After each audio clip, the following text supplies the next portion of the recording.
नमस्कार दोस्तों, मेरे साथ प्रदीप भंडारी के साथ जुड़ने के लिए बहुत बहुत धन्यवाद। दोस्तों, मैं आपके समक्ष इसीलिए हूं क्योंकि योगेंद्र यादव जी द्वारा, जी हाँ, वही व्यक्ति जो मंडे को इलेक्शन एनालिस्ट रहते हैं, ट्यूसडे को सिफोलॉजिस्ट रहते हैं, वेंसडे को राजनेता होते हैं, थर्सडे को ममता बनर्जी जी के सामने हाथ जोड़ते हुए पाए जाते हैं, फ्राइडे को फार्मर रहते हैं और सैटरडे संडे छुट्टी पे रहते हैं। उन्होंने एक झूठ फैलाने का प्रयास किया है कि भारतीय जनता पार्टी जो है वो सत्ता के अंदर नहीं आ रही और उसकी 233 सीट्स आ रही है। दोस्तों, 2019 के अंदर योगेंद्र यादव जी ने कहा था कि बीजेपी की 200 सीट भी नहीं आएगी। 2019 के अंदर जन की बात ने हम लोगों ने कहा था कि भारतीय जनता पार्टी 300 प्लस की सीटों के साथ में आने वाली है और ये प्री पोल में कहा था, जो आप ये दोनों अपने टेलीविजन स्क्रीन पे और इस वक्त अपने वीडियो स्क्रीन पे देख रहे हैं। दोस्तों, इस वक्त मैं आपके सामने जो बात कर रहा हूं, 400 लोकसभा कॉन्स्टिट्यूएंसी, पिछले 9 सालों के अंदर 25 राज्य और 1 लाख किलोमीटर ट्रैवल करने के बाद बात कर रहा हूं। और इस वक्त भी मैंने 10 से ज्यादा राज्य खुद भ्रमण किए। इस वक्त भी ग्राउंड जीरो पे हूं। अभी मैं शालीमार बाग के अंदर हूं, चांदनी चौक कॉन्स्टिट्यूएंसी के अंदर हूं और जिन लोग स्टेट्स के अंदर मैं पर्सनली खुद ट्रैवल नहीं किया हूं, वहां पे मेरी टीम ट्रैवल कर चुकी है। तो दोस्तों, मोटी मोटी बात क्या है?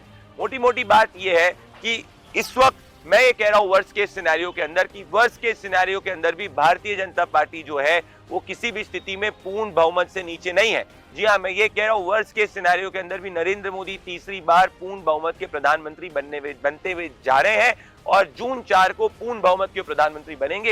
ये मेरी इंडिविजुअल राय नहीं है और ये कोई एग्जिट पोल की बात नहीं कर रहा हूं। एग्जिट पोल जून 4 को आएगा। ये जो जमीन से मेरी टीम जो डेटा एनालिसिस दे रही है, और 10 राज्य, जब मैं 10 राज्य की बात करता हूं, मैं उड़ीसा, बंगाल, उत्तर प्रदेश, केरला, कर्नाटका, तमिलनाडु के साथ में गुजरात, मध्य प्रदेश, राजस्थान, छत्तीसगढ़ के साथ में हरियाणा, दिल्ली भी घूम चुका हूं।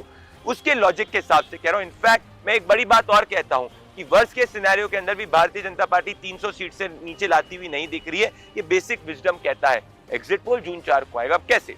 उत्तर प्रदेश के अंदर बीजेपी पिछली बार से 62 है, इस बार मिनिमम 3 से 4 सीट बढ़ने का मेरा अनुमान है। इसके साथ में अगर आप देखेंगे कि बंगाल और उड़ीसा, जहां से in totality Bharatiya Janata party की मिनिमम 6 सीट बढ़ सकती है, 6 से 7 सीट बढ़ सकती है।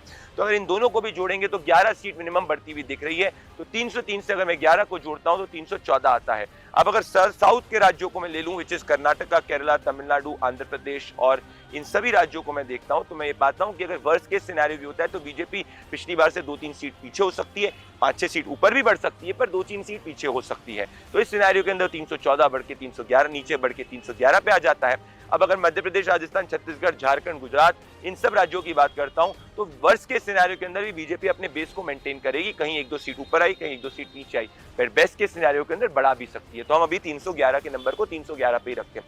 अब बाकी राज्यों को मैं देखता हूं। महाराष्ट्र में बीजेपी इस बार 28 सीट लड़ रही है। पिछली बार वो 24 और 25 सीट लड़ी थी 2014 और 19 में, और 23 जीती थी। तो महाराष्ट्र में मुझे कोई बड़ा नुकसान होते हुए नहीं दिख रहा है 2019 और 14 के नंबर से। बिहार के अंदर मैक्स अगर होगा तो 2-3 सीट कम होते हुए हो सकती है। ऐसी स्थिति के अंदर वो 311 से नीचे आके 309, 308 पे आ सकती है। अब अगर मैं बाकी राज्य जो बचे हैं, अगर हरियाणा, दिल्ली, हिमाचल, उत्तराखंड, इन सब की मैं बात करूं, तो अगर वर्स्ट के सिनेरियो की बात करूं तो भारतीय जनता पार्टी को मैक्स 5 सीटों का नुकसान हो सकता है।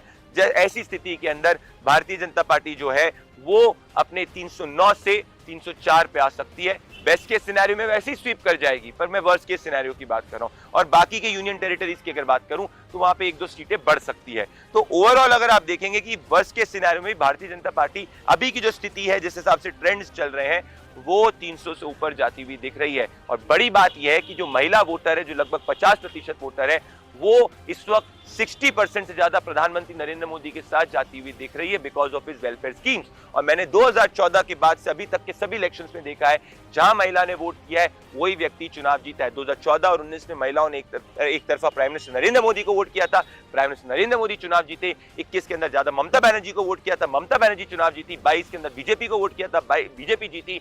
2020 में दिल्ली में असेंबली में आम आदमी पार्टी को वोट किया था, आम आदमी पार्टी जीती। और मध्य प्रदेश, राजस्थान, छत्तीसगढ़ के इस बार कंक्लूडेड असेंबली इलेक्शन के अंदर ज्यादा बीजेपी को वोट किया था और बीजेपी जीती। तो ये एक बहुत बड़ा फैक्टर है। तो सिर्फ सच्चाई दोस्तों ये है कि प्रधानमंत्री नरेंद्र मोदी पूर्ण बहुमत की प्रधानमंत्री के रूप में आ रहे हैं और योगेंद्र यादव जी एज यूजुअल झूठ बोल रहे हैं। नमस्कार।